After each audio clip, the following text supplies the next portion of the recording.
This is a secondary statement from my guy Cognitive here.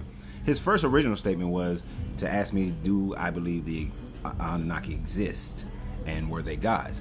My answer was, do I believe they exist? Yes. They existed? Yes. Do I believe they are gods?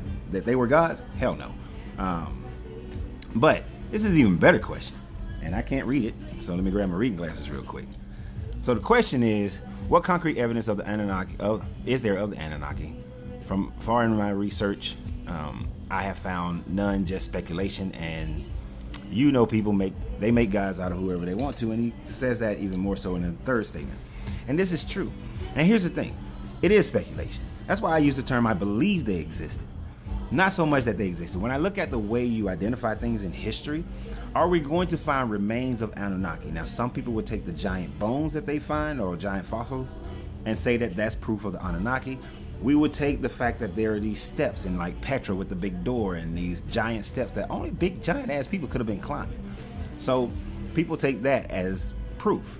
Pottery is also taken as proof. Stone, the carvings, writings, that's taken as proof.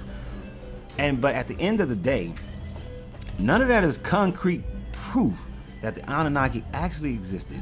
Beyond the Anunnaki was rolling up at the front door and presenting themselves that they still exist, that they're here, that hey, this is me, I'm 15, 20 feet tall, I'm from another planet, we got this technology, been here for like 200,000 years. Enki was my daddy, Enlil was my daddy, Dumuzi was my daddy, died on the waterfall.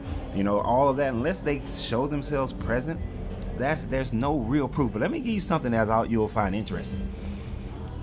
And after World War II, or during World War II, it was interesting how the Germans kept going down to Antarctica, then they would come back and all of a sudden they would have weaponry that was far beyond what anybody else had at the time frame. So when World War II was over, they went, Admiral Byrd did an expedition down to Antarctica. When he got there, in the one interview that you may still be able to find, he talks about how once you get past a certain point in Antarctica, it becomes lush and green, that it was oil rich, and there was a whole bunch of other, just minerals and gold and just a civilization there. Some people take that to the hollow earth theory. But he said that after you go to a certain point, Antarctica changes completely. It's an interesting thought process, and maybe hollow earth. And if you look at how the Anunnaki are written about, they can't stand the heat, so they got to be in the cold because their planet is Nibiru, and it's cold way out there. The other thing that's interesting is that you can only go so far into Antarctica before the military will kill you, and that changes every 7 years as to who's running it, who's protecting it from 7 different countries. That's an interesting thing, but no concrete proof.